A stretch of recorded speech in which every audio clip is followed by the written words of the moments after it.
नमस्कार दोस्तों, मैं एम के पांडे सक्सेस ज्ञान एकेडमी से स्पोकन की क्लास में आज फिर से एक बार आपके सामने उपस्थित हूँ। आज का टॉपिक हमारा है सिंपल पास्ट। सिंपल पास्ट यानी प्रेजेंट इंडेफिनिट टेंस लेकर के हम आपके सम्मुख प्रस्तुत हुए हैं। क्या present sorry past indefinite tense, simple past यानी पास्ट इंडेफिनिट टेंस लेकर के प्रस्तुत हुए हैं। आज सबसे पहले हम ये जानेंगे कि सिंपल पास्ट यानी पास्ट इंडेफिनिट टेंस होता क्या है। When work is completed in past tense, जब कोई वर्क पास्ट टेंस में कंप्लीट हुआ हो, then it is called simple past, तब उसे हम सिंपल पास्ट कहते हैं। इस टेंस की हेल्पिंग वर्ब वैसे तो डिड होती है, लेकिन सिंपल सेंटेंस की बात करें, सिंपल सेंटेंस में अफर्मेटिव इन पॉजिटिव सेंटेंस की बात करें तो उसमें he, she, it, I, we, you, they naming word के साथ वर्ब की सेकेंड फॉर्म यूज होती है। और जहां पे हम डिड यूज करते हैं तो डिड के साथ हमेशा दोस्तों वर्ब की फर्स्ट फॉर्म ही यूज होती है। डिड के साथ हमेशा वर्ब की फर्स्ट फॉर्म यूज होती है। तो इस बात का ध्यान रखेंगे दोस्तों कि अगर डिड यूज कर रहे हैं तो वर्ब की फर्स्ट फॉर्म यूज करनी है।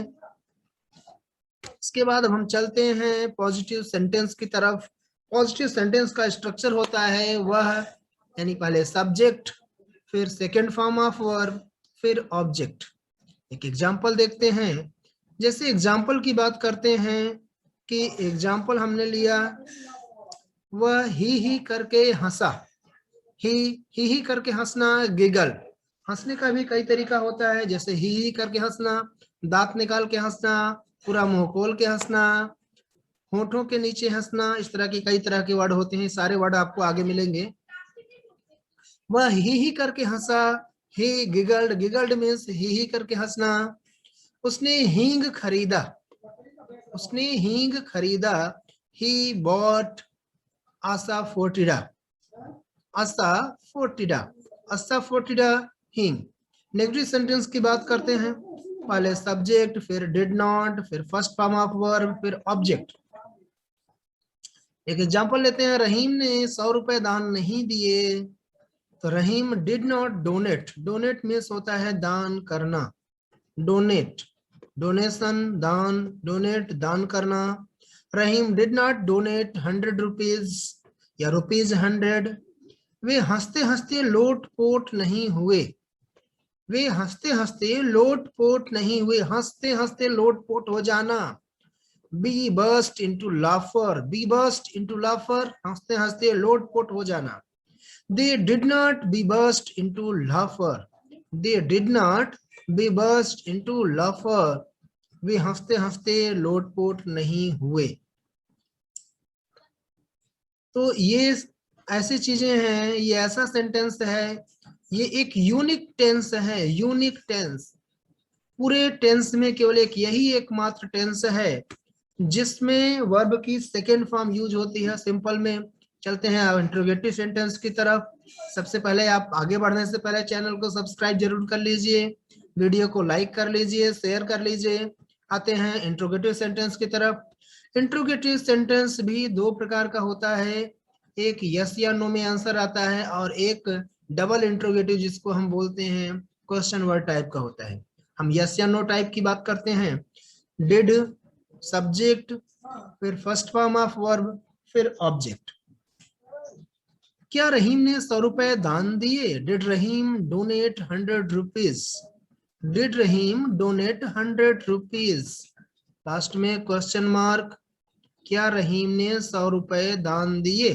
Did Rahim donate 100 rupees? क्या वह शर्मिंदगी के कारण हंसा? Did he titter? Titter means शर्मिंदगी के कारण हंसना। टिटर, शर्मिंदगी के कारण हंसना। Did he titter? Interrogative negative sentence की बात करते हैं दोस्तों, यस या नो टाइप में ही। डिड, फिर सब्जेक्ट, फिर नॉट, फिर वर्ब की फर्स्ट फॉर्म, फिर ऑब्जेक्ट। या इसको एक तरीके से हम और लिख सकते हैं, डिडंट, फिर सब्जेक्ट, फिर फर्स्ट फॉर्म ऑफ वर्ब, फिर ऑब्जेक्ट। क्या उसने बनावटी हंसी नहीं दिखाया? क्या उसने बनावटी हंसी नहीं दिखाया? बनावटी हंसी, plastic smile. Did he not show plastic smile? Did he not show plastic smile? क्या उसने बनावटी हंसी नहीं दिखाया? क्या उसने खीस नहीं निकाला? Did he not grin? Grin खीस निकालना. Did he not grin? क्या उसने खीस नहीं निकाला? Did he not grin? क्या उसने बनावटी हंसी नहीं दिखाई? Did he not show plastic smile?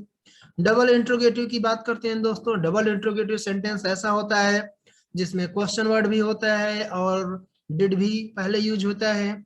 इसका हम कंस्ट्रक्शन की बात करते हैं. WH वर्ड, फिर डिड, फिर सब्जेक्ट, फिर फर्स्ट फॉर्म ऑफ वर्ब, फिर ऑब्जेक्ट. एक एग्जाम्पल की बात करते हैं दोस्तों. जैसे एग्जाम्पल हमने लिया कि क्या तुमने मेरे पिताजी के कानों में जहर क्यों घोला? तुमने मेरे पिताजी के कानों में जहर क्यों घोला? कानों में जहर घोलना, poisoned in mind. Why did you poison my father's mind? Poison someone's mind.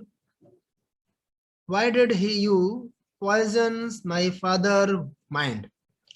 वे आज हद से ज्यादा कैसे हंसे? हद से ज्यादा हंसना, die laughing. हद से ज्यादा हंसना, die laughing. How did they die laughing? How did they die laughing? Double interrogative sentence की नेगेटिव सेंटेंस की बात करते हैं. WH टाइप में पहले WH वर्ड लिखेंगे, फिर डिड यूज करेंगे, फिर सब्जेक्ट, फिर नॉट, फिर वर्ब फर्स्ट फॉर्म, फिर ऑब्जेक्ट. क्या उसने मेरी सिधाई का नाजायज फायदा क्यों नहीं उठाया? उसने मेरी सिधाई का नाजायज फायदा क्यों नहीं उठाया? Why did he not take undue advantage of my leniency? Why did he not take undue advantage of my leniency? उसने मेरी सिधाई का नाजायज फायदा क्यों उठाया? तो ये सारे सेंटेंस ऐसे हैं जिसमें हम स्पोकन के लिए बहुत ही जरूरी हैं. कुछ इंपॉर्टेंट वर्ड्स की बात करते हैं. मैंने आपको दोस्तों बताया था कि मुंह पे हाथ रखकर हंसना, मुंह पे हाथ रखकर हंसने के लिए चकल वर्ड यूज करते हैं. ठहाका मार के हंसने के सेंस में हम गफ्फा यूज करते हैं. और व्यंग्यात्मक हंसी जो होती है उसके लिए स्मर्क यूज करते हैं. बीम होता है जो बहुत बड़ी मुस्कुराहट होती है, पूरा दांत दिखाई देता रहता है. किसी की बात को टाल देना या खीस निकाल के हंसना, उस सेंस में हम ग्रीन वर्ड यूज करते हैं. कुछ प्रोनाउंसिएशन आपको बता रहे हैं. जैसे हम लोग मिस्टेक करते हैं पढ़ने में, हम लोग एप्पल पढ़ते हैं एप्पल, जबकि उसको क्या पढ़ा जाता है? अपल. क्या पढ़ते हैं? अपल. बीज पढ़ते हैं जबकि उसको बेज पढ़ते हैं. बुफेट हम लोग बफेट बोलते हैं जबकि बुफे होता है, टी साइलेंट होता है. कैसेट बोला जाता है, कैसेट बोलते हैं हम लोग जबकि बोला जाना चाहिए कसेट. कसेट. एग्जीक्यूटिव क्या बोलना चाहिए? एग्जीक्यूटिव. तो ये सब ऐसे वर्ड हैं. जैसे मैंने आपको बताया कि शर्मिंदगी या घबराहट के कारण हंसने की बात होती है तो टिटर यूज होता है, और हद से ज्यादा हंसने की बात होती है तो डाई लाफिंग यूज होता है. ये सारे ऐसे वर्ड हैं दोस्तों जो कि हम यूज करते हैं, और अगर हम प्रॉपर तरीके से यूज करेंगे तो निश्चय ही हमें फायदा होगा. उम्मीद है आप लोगों को वीडियो पसंद आई होगी. तो आप लोग वीडियो को लाइक करिएगा, चैनल को सब्सक्राइब जरूर करिएगा, और वीडियो को लाइक करिए, चैनल को सब्सक्राइब करिए, अधिक से अधिक शेयर करिए, जिससे आप सब लोगों को इसका फायदा मिल जाए, जिससे सबको इसका फायदा मिल जाए. तो दोस्तों उम्मीद है कि आप लोग इस चैनल को लाइक और सब्सक्राइब कर चुके होंगे, और रिंग बेल को दबा दीजिएगा, क्लिक कर लीजिएगा, जिससे आपको नई अपडेटेड मिलती रहें.